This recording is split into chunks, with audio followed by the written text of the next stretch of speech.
ठाणे महानगरपालिकेतील स्वीकृत सदस्य, स्थायी समिती, परिवहन समिती, शिक्षण समिती निवडीबाबत राज्य शासनानं दिशानिर्देश दिले आहेत. मात्र ठाणे महानगरपालिकेतील सत्ताधारी टाळाटाळ करत आहेत. आगामी महासभेत याबाबत निर्णय न घेतल्यास सर्वसाधारण सभेवर राष्ट्रवादी काँग्रेस शरद पवार पक्षाचे नगरसेवक बहिष्कार घालतील, असा इशारा राष्ट्रवादी काँग्रेस शरद पवार पक्षाचे जिल्हा अध्यक्ष मनोज प्रधान यांनी दिलाय. 15 जानेवारी रोजी ठाणे महानगरपालिकेची सार्वत्रिक निवडणूक पार पडली. 16 जानेवारी रोजी निकाल जाहीर करण्यात आला होता. त्यानंतर फेब्रुवारी किंवा मार्चमधील सर्वसाधारण सभेत स्वीकृत सदस्यांची निवड करण्यात येणार होती. मात्र या निवडीस स्थगिती देण्यात आली आहे. ठाणे महानगरपालिकेच्या सोबतच ज्या महानगरपालिकांच्या निवडणुका झाल्यात त्या महानगरपालिकांमध्ये विशेष समित्या निवडण्यात आल्या आहेत. मात्र फेब्रुवारीमध्ये होणारी स्वीकृत तथा स्थायी समितीची निवड जवळपास 3 महिने उलटून गेल्यानंतरही झाली नाही. त्यामुळे स्थायी समितीचे विशेष सर्वसाधारण सभेत येत असल्यानं वेळ वाया जाऊन आर्थिक नुकसानच होत आहे. शिवाय स्वीकृत सदस्य निवडले जात नसल्याने अभ्यासू आणि तज्ज्ञ लोक सभागृहात स्थानापन्न होऊ शकत नाहीत. हा प्रकार असाच सुरू राहिला तर आमचे नगरसेवक सर्वसाधारण सभेवर बहिष्कार घालतील, असं मनोज प्रधान यांनी सांगितलं. सर्वसाधारण सभेत भाजप सेनेतील वादाबाबत मनोज प्रधान यांनी भाजपच्या दुटप्पी भूमिकेवर आगपाकाड केली आहे. सेना भाजपनं निवडणूक एकत्र लढवली, आता ते सत्तेत एकत्र आहेत, तरीही ज्या पद्धतीनं सेनेला विरोध करण्याची भूमिका ते घेत आहेत ते पाहता भाजपकडून सर्कस सुरू करण्यात आलेली असल्याचं त्यांनी सांगितलं. सत्तेत सहभाग घेऊन सत्तेलाच आव्हान देण्याची भाजपची कृती कशासाठी आहे न समजायला जनता दूधखुळी नाही. विरोधक म्हणून आम्ही विषयपत्रिकेवर अभ्यास करून सभागृहात बसत असतो, मात्र भाजपचे नगरसेवक वाद निर्माण करून सभागृहाचं कामकाज उधळवून लावत आहेत. जर त्यांना विरोध करायचाच असेल तर सत्तेबाहेर येऊन आमच्या नेतृत्वाखाली विरोध करावा, असंही त्यांनी सांगितलं. भाजपच्या नगरसेविका नम्रता कोळी, आमच्या नगरसेविका पल्लवी जगताप यांनी महासभेचं थेट प्रक्षेपण करावं अशी मागणी केली आहे. मात्र या मागणीकडे दुर्लक्ष केलं जात आहे. मुंबई महानगरपालिकेचं कामकाज मुंबई महानगरपालिका या अधिकृत YouTube चॅनलवर थेट पाहिलं जाऊ शकतं. मात्र ठाणे महानगरपालिकेच्या सत्ताधाऱ्यांना आपले उपद्व्याप ठाणेकरांसमोर येऊ नयेत असं वाटत असल्यानंच थेट प्रक्षेपण केलं जात नसल्याचंही प्रधान यांनी सांगितलं.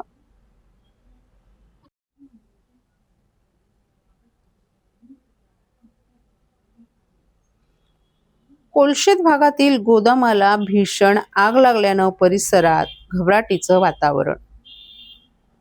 कोलशेत येथील तरीचापाडा परिसरात पुठ्ठ्याच्या गोदामाने एका वाहन दुरुस्ती दुकानाला भीषण आग लागल्याचा प्रकार उघडकीस आलाय. या आगीनंतर कोलशेत भागात धुराचे आणि आगीचे लोट निर्माण झाले होते. अद्याप तरी या घटनेत कोणीही जखमी नसल्याची माहिती ठाणे महानगरपालिका आपत्ती व्यवस्थापन विभागाकडून देण्यात आली आहे. आगीवर नियंत्रण मिळवण्याचे प्रयत्न अग्निशमन दलाच्या जवानांकडून सुरू आहेत. कोलशे भागात मोठ्या प्रमाणात गृहसंकुलं उभारली जात आहेत. त्याचप्रमाणे या भागातील काही ठिकाणी अनधिकृत गोदामांची संख्या देखील वाढत आहे. मंगळवारी सकाळी 7:45 वाजण्याच्या सुमारास कोलशेत येथील तरीचापाडा परिसरात पुठ्ठ्याचे गोदाम आणि वाहन दुरुस्तीच्या दुकानाला भीषण आग लागली. या गोदामामध्ये पुठ्ठे असल्यानं अवघ्या काही क्षणात आगीनं रौद्र रूप धारण केलं. धुराचे लोट हवेत पसरल्यानं प्रदूषण देखील वाढलं होतं. या घटनेची माहिती ठाणे महापालिकेच्या अग्निशमन दलाला येथील नागरिकांनी दिल्यानंतर अग्निशमन दलाचे जवान आणि अग्निरोधक वाहनं घटनास्थळी दाखल झाली.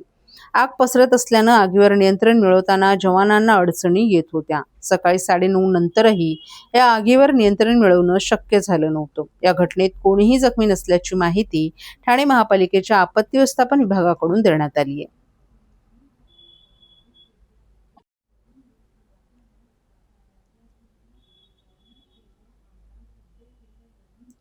ठाणे महापालिकेत सत्तेत असणाऱ्या महायुतीतील भाजप विरुद्ध शिंदेंची शिवसेना असा वादंग पेटलेला पाहायला मिळत आहे. ठाणे महापालिकेच्या महासभेत विकास कामांपेक्षा घोषणाबाजी, ठिय्या आंदोलन आणि आता तर एकमेकांच्या निलंबनाच्या मागण्यांनीच अधिक रंग भरल्याचंही दिसून आलं.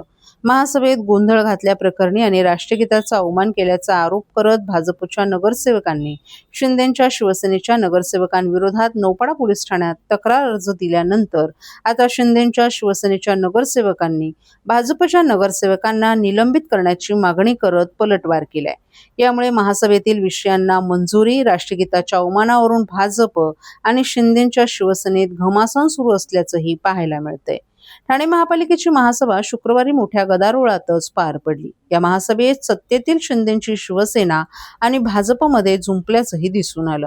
महासभेत गोंधळ घातल्याप्रकरणी राष्ट्रगीताचा अवमान केल्याचा आरोप करत भाजपच्या नगरसेवकांनी शिंदेच्या शिवसेनेच्या नगरसेवकांविरोधात नौपाडा पोलीस ठाण्यात तक्रार अर्ज दिल्यानंतर शिवसेनेकडून पलटवार करत शिंदेच्या शिवसेनेचे नगरसेवक मनोज शिंदे यांनी भाजपच्या नगरसेवकांवर महासभेत गोंधळ घालून महापौरांच्या अंगावर जाऊन कामकाजात अडथळा निर्माण केल्याचा आरोप करत त्यांना निलंबित करण्याची मागणी केली आहे. तसं पत्रच त्यांनी महापौर शर्मिला पिंपळकर यांच्याकडे दिलं आहे. तसंच सभागृहात राष्ट्रगीताच्या वेळी भाजपचे काही सदस्य उभे राहिले नसल्यानं संबंधितांवर गुन्हा दाखल करण्याची मागणीही शिवसेनेनं केली आहे. त्यामुळे महासभेत 232 विषयांवर चर्चा करायची की घोषणाबाजी करायची यावरच दोन्ही पक्षांचं राजकारण रंगलं आहे. प्रत्येक महासभात भाजप नगरसेवकांना बोलू दिलं जात नाही, नेहमी त्यांचा अवमान केला जातो. विरोधी पक्षातील नगरसेवकांपेक्षा आमच्या नगरसेवकांना कमी निधी दिला जातो. युती धर्म फक्त आपल्याकडूनच पाळला जातो, मात्र शिवसेना युती धर्म पाळत नाही अशी तक्रार भाजपच्या नगरसेवकांनी प्रदेशाध्यक्ष रवींद्र चव्हाण ठाण्यात आले असताना त्यांच्याकडे केली होती. देवेंद्र फडणवीस यांच्यापर्यंत ती तक्रार करण्यात येणार असल्याचं आश्वासन रवींद्र चव्हाण यांनी भाजपच्या नगरसेवकांना दिलं आहे. यानंतर ठाणे महापालिकेतील शिंदेच्या शिवसेना पक्ष गटनेता कार्यालयाच्या उद्घाटनाप्रसंगी शिवसेनेचे मुख्य नेते उपमुख्यमंत्री एकनाथ शिंदे ठाणे महापालिकेत आले असता त्यांना याविषयी विचारलं असता भाजप शिवसेना ही नैसर्गिक युती आहे, छोटमोठ्या कुरघोड्या होतच राहतात अशी प्रतिक्रिया देत या प्रकरणावर पडदा टाकण्याचा त्यांनी प्रयत्न केला. मात्र दोन्ही पक्षातील नगरसेवकांकडून एकमेकांवर आरोप प्रत्यारोप काही केल्या कमी होत नसल्याचं दिसून येते. आता तर पालिका निवडणुकीत आमची स्वतंत्र लढण्याची तयारी होती, मात्र पक्ष नेतृत्वामुळे आम्हाला महायुतीत लढावं लागलं. आम्ही जर स्वतंत्र लढलो असतो तर चित्र वेगळं असतं. महायुतीत लढल्यामुळे आमचंच नुकसान झालं असल्याची भावना उपमहापौर कृष्णा पाटील यांनी व्यक्त केली आहे. तर भाजपनं केलेले सर्व आरोप शिवसेनेनं फेटाळले असून आम्ही युती धर्म नेहमी पाळतो. महासभेत चर्चा न करता फक्त गोंधळ घालण्याचा प्रयत्न भाजपकडून केला जातो. आम्ही पालिका निवडणुकीत एक हाती सत्ता आणलीये, आमचं संख्याबळ जास्त आहे. आम्ही देखील स्वतंत्र लढलो असतो तर अजून चित्र वेगळं असतं अशी प्रतिक्रिया शिवसेनेचे गटनेते पवन कदम यांनी दिली आहे. लढण्याची तयारी होती, मात्र महायुतीमध्ये लढावं लागलं, त्यामुळे तुमचं नुकसान कुठेतरी झालंय. 2017ला पण महायुती नव्हती, तेव्हाही स्वबळावर आम्ही लढलो होतो आणि तेव्हाही आमचे 23 नगरसेवक निवडून आले होते. जेव्हा आता आम्ही सर्व त्या 2017 पासून 2022 पर्यंत किंवा म्हणा आज 26 पर्यंत आम्ही स्वबळाच्या हिशोबाने तयारी केली होती. आणि तसं आमच्या सर्व त्या तत्कालीन नगरसेवक तसे जिल्हाध्यक्ष असतील, दोन्ही आमदार असतील आमचे केळकर साहेब आणखी डावखरे साहेब, या सगळ्यांचं मत होतं की आपण मैत्रीपूर्वक लढून आल्यानंतर आम्ही एकत्र येऊ. पण काही वरिष्ठांना ते नाहीये, वरिष्ठांनी सांगितलं की आपण युतीत जायचं, मग आम्ही युतीत गेलो. युती धर्म पाळला, सगळ्यांनी प्रामाणिक काम करून जिथे बीजेपीचे नगरसेवक होते तिथे ते जिथे शिवसेनेचे होते तिथे बीजेपीच्या लोकांनी काम केलं, जिथे शिवसेने बीजेपीचे होते तिथे शिवसेनेच्या लोकांनी काम केलं. अशा प्रकारे जवळजवळ 108 नगरसेवक निवडून दिले 131 पैकी, म्हणजे स्पष्ट बहुमत ठाणेकरांनी दिलंय. पुढे असं चालावं असं आमचं मत आहे. पण जो ह्या 4 महासभेचा बघितला तर कल कुठेतरी वेगळा दिसतोय. मग त्याच्या कुठेतरी एक वाक्यता आली पाहिजे. विरोधी पक्ष बाकावरती नसला तरी आता भाजप सत्तेत असून देखील विरोधी पक्षाची भूमिका बजावते असं वाटतं. तेच तुम्हाला मगाशी म्हणालो, विरोधी पक्षनेते जे आहेत ज्या पद्धतीने ते त्यांचे पण विषय मांडतात. मग ती पाणी चोरीच्या विषयावर त्यांनी खूप आक्रमकता विरोधी पक्षनेत्यांनी मांडली, परंतु ते विषयाला धरून बोलतात. माझं आमचं म्हणणं तेच आहे की पटलावर जे विषय असतात, ठाणे शहराच्या सर्वांगीण विकासाकरता जे काही विषय आहेत त्या विषयावरती भारतीय जनता पार्टी आमचे शिवसेनेचे नगरसेवकही आक्रमक आहेत. तेही आपला विषय मांडताना आक्रमकतेने मांडतात. त्याच्यामुळे भारतीय जनता पार्टी विरोधी पक्षाची भूमिका बजावते असं म्हणण्यापेक्षा त्यांनी विकासासाठी प्रशासनाला धारेवर धरणं गरजेचं आहे. आणि आम्ही तुमच्या बरोबर आहोत ना, सर्वजण महापौर आहेत, जगदाळे साहेब आहेत आमचे, त्याच्यामुळे सर्वच नगरसेवक आहेत, सिनियर नगरसेवक पण आहेत सभागृहामध्ये, सर्व एकत्र आहेत. त्याच्यामुळे मला वाटत नाही की ते लोक विरोधी पक्षाची भूमिका बजावतात. पण ह्याच्या पुढे असं होणार नाही असं आम्ही दोघंही काळजी घेऊ. थँक्यू. सर्व नागरिकांना आवाहन करण्यात येत आहे की सध्या डासांमार्फत पसरणाऱ्या डेंग्यू या आजाराचा प्रसार रोखण्यासाठी प्रत्येकाने पुढीलप्रमाणे कार्यवाही करावी. डेंग्यू आजार एडिस इजिप्ती हा डास चावल्याने होतो. या डासांची पैदास साचलेल्या किंवा साचवलेल्या स्वच्छ पाण्यामध्ये होते. 8 दिवसांपेक्षा जास्त दिवस पाणी उघडे व साचून राहिल्यास त्यात डास अंडी घालतात.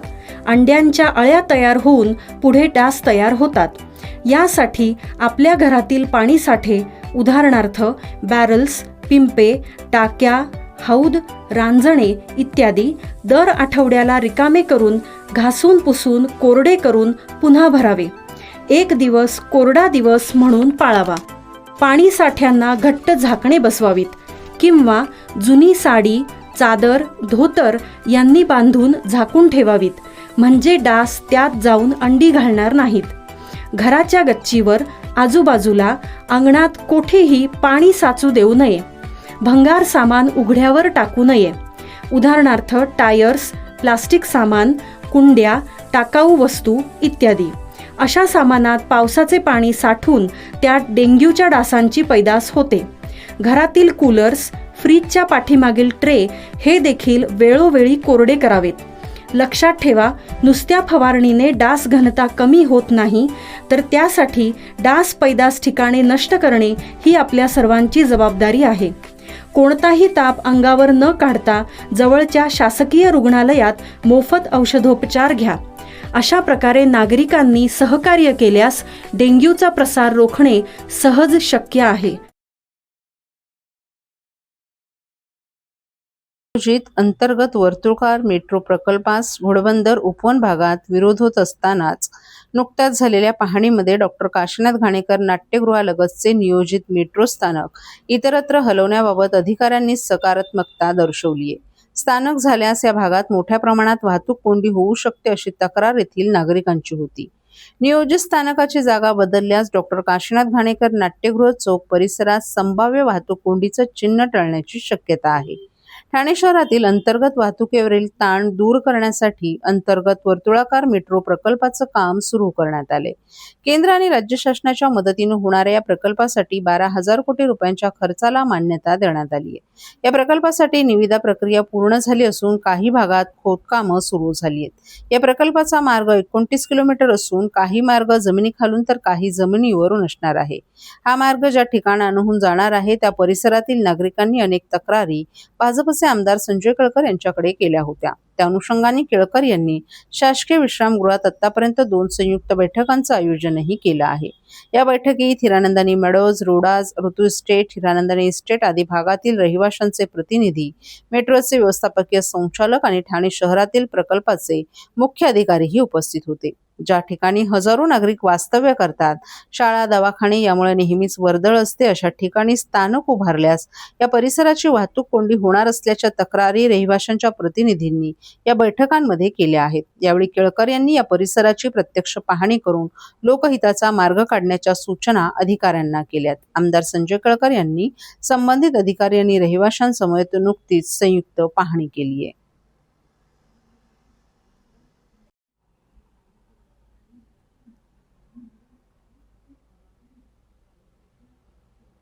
महासभेतील भाजप आणि शिंदे सेनेतील नगरसेवकांमधील वादाच्या पार्श्वभूमीवर आपल्या पक्षाच्या नगरसेवकांची बैठक घेऊन त्यांची बाजू ऐकून घेतली जाणार असल्याची माहिती उपमुख्यमंत्री एकनाथ शिंदे यांनी दिली आहे. आमची युती आहे, परंतु काही कुरबुरे असतील तर त्या दूर केल्या जातील असा विश्वासही त्यांनी व्यक्त केलाय.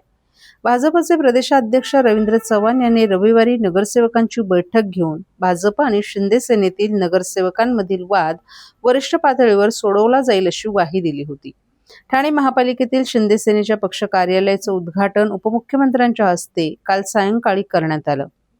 त्यावेळी त्यांनी काही गोष्टींवरील कुरबुरी असू शकतात, मात्र त्या दूर केल्या जातील. आमची युती आहे, त्यामुळेच या उद्घाटनाच्या कार्यक्रमाला देखील भाजपचे उपमहापौर आणि इतर पदाधिकारीही आले आहेत. शिवसेनेला ठाण्यानं पहिली सत्ता दिली. स्वर्गीय आनंद दिघे यांनी ठाणे जिल्ह्यासाठी विशेष योगदान दिलं आहे. बाळासाहेब ठाकरे यांचं देखील ठाण्यावर विशेष प्रेम होतं असंही त्यांनी सांगितलं. जुन्या नगरसेवकांनी आता नवीन नगरसेवकांना सामावून घेत विकास कसा करायचा हे शिकवलं पाहिजे, नाहीतर जुने नगरसेवक आपल्याच वॉर्डाचा विकास करत बसतील, तर तसं करू नका. ठाणेकरांच्या विश्वासाला तडा जाऊ देऊ नका असंही त्यांनी स्पष्ट केलं. स्थायी समितीसह इतर समित्या देखील मार्गी लावल्या जातील असंही शिंदे यांनी सांगितलं. सगळं मार्गी लागेल. सर्व कामं सुरू, आता कामं कुठली थांबलेली नाही. बस जे काय आहे ते सर्व मार्गी लागेल. हा प्रश्न जास्त चर्चेला जातोय की मित्र पक्षांमध्ये महासभेमध्ये इथे खडाजंगी दिसून येते, तर हा विरोधी पक्ष बाजूलाच राहिले. आहे सगळे आमदार आहे, सगळे नगरसेवक आहेत. ठीक आहे, काही गोष्टी आहेत, गटनेते आहेत, ते शेवटी आम्ही युती म्हणून एकत्र आहोत. काही छोट्या मोठ्या कुरबुरी असतील त्या दूर केल्या जातील. ठीक आहे.